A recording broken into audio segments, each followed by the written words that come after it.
Lauren Whitney, we're going to start with you. Share with us what role you believe character plays in the leadership process, and discuss how important it should be among student council representatives. In regards to the members of student council that a representative could be delegating, I believe that it's important to recognize their character and their skills so that you can make the most of your time and get the best quality and efficiency. So you need to recognize whether a delegate is best at being creative so that you can just make use of their skills so that we can get the best results as possible.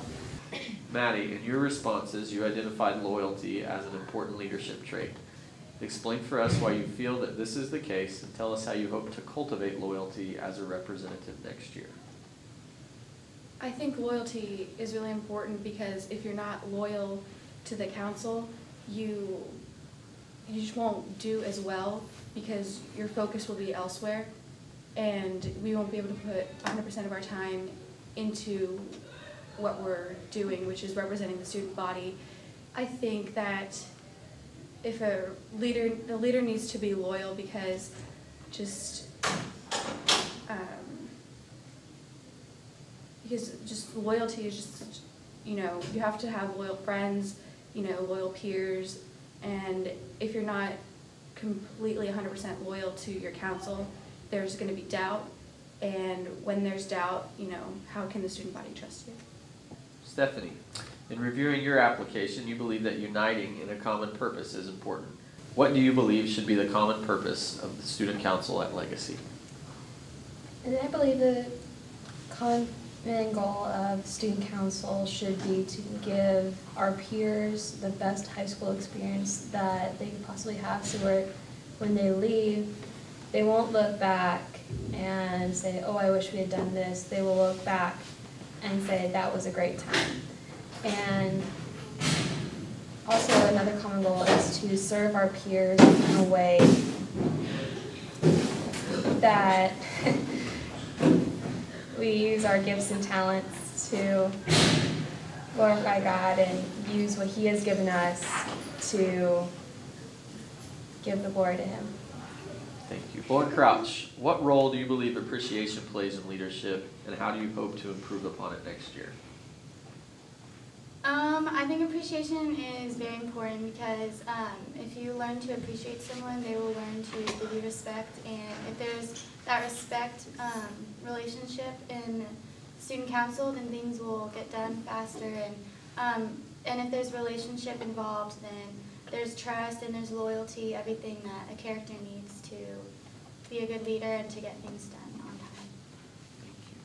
Grace, when asked about your strengths as a leader, you identified follow-through.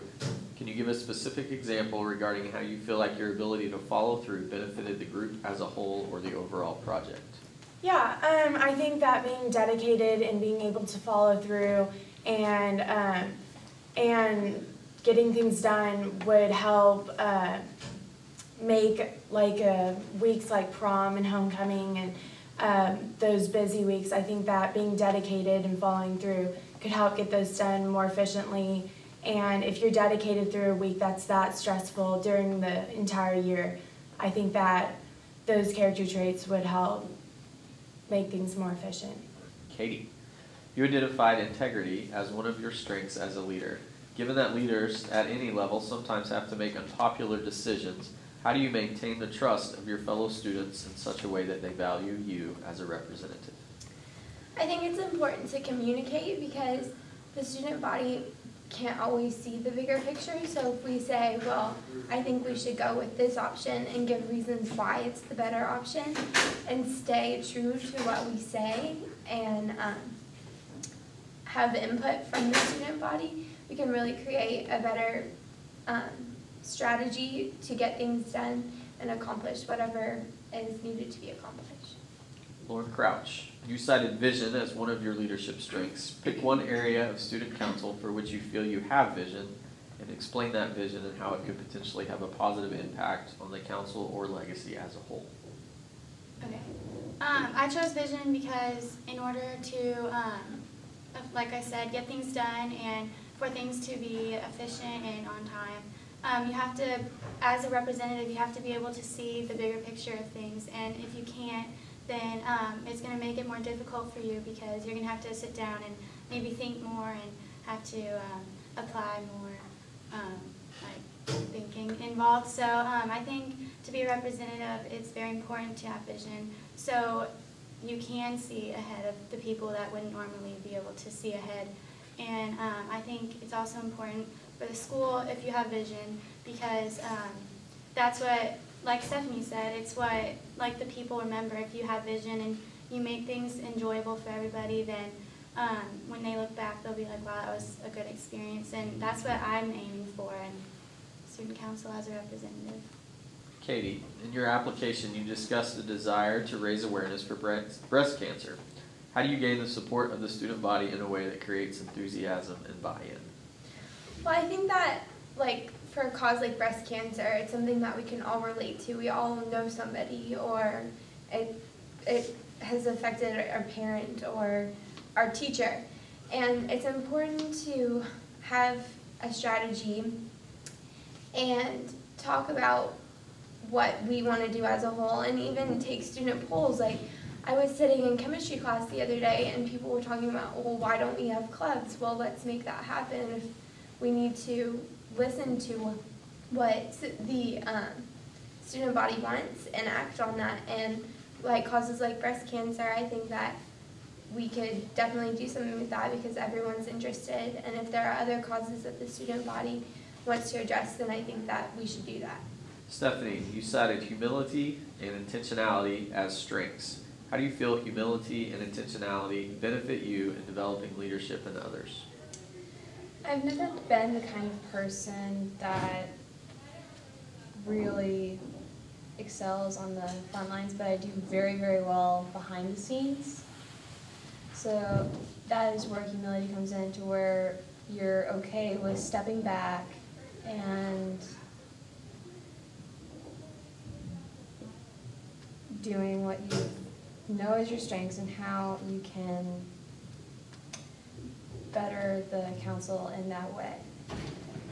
And I believe this may be a good example for others, and it's what we've been called to do, to be humble. We're always going to be learning. We learn something new every day, like what our parents used to say to us when we were little. Like, what did you learn new today? And that is what student council is. You grow with experience, and you grow as a leader and as a servant through your high school years, serving your student body in a way that sometimes no one sees. So I believe that has definitely helped develop all of us as leaders. Lauren Whitney, you identified compassion as one area of strength. Looking forward, in what ways do you hope to grow as a compassionate leader next year, and what would this growth look like or entail? Well, as a compassionate leader, you're required to consider the needs of others above your own. So I believe what I need to do to improve that trait is to be able to inform the student body the best I can to serve them. So this requires not only knowing as much as I can about my committee, but knowing as much as I can about what student council as a whole is trying to give to the student body. This way they can have more school spirit and better know what the school is trying to give them. And also I need to be informed of the things that they're wanting so that as a school we can have the best experience. Grace, in the response to the concept that leaders should fail early and often, you mentioned the goal of improving school spirit. What is one idea you have regarding school spirit in which you would be willing to fail? I think that with school spirit that it's okay to fail at one point because everybody has spirit and that everyone has tons of ideas like for spirit, but I think that for instance, for like sports, you can always have like 1 week before a big game, or like if we make it to playoffs or something, you can always have like a class of the month of like spirit, and we can just try it out and see like what how much spirit they have, and if they do well, we can announce them, and or announce that everyone should go to this like baseball game or basketball game, and we should take pride in like the spirit of our school, and that I think would like unite us even more. Maddie, last question. Continuing with that theme of failure as a part of leadership, what's one really out-of-the-box idea you have for next year that has tremendous potential to both fail and succeed? I think kind of going along with Grace, school spirit, because I know our school we've struggled with having our school spirit in the past and really taking pride in what we do and just going crazy, like at pep rallies where it's just the high school and no one does anything, where our cheerleaders and just everyone's out there on the floor trying to get everyone just so excited to be here at a Christian school and to learn about God freely and to really just be proud of that. Yet no one in the stands is willing to do anything. And I think that we should strive more to create school spirit and just, go crazy for one pep rally. Just everyone in the student council just take pride and really put themselves out there to raise spirit in our school and bring unity to our whole entire class. Thank you all for your time this morning and for your willingness to share your responses with your classmates.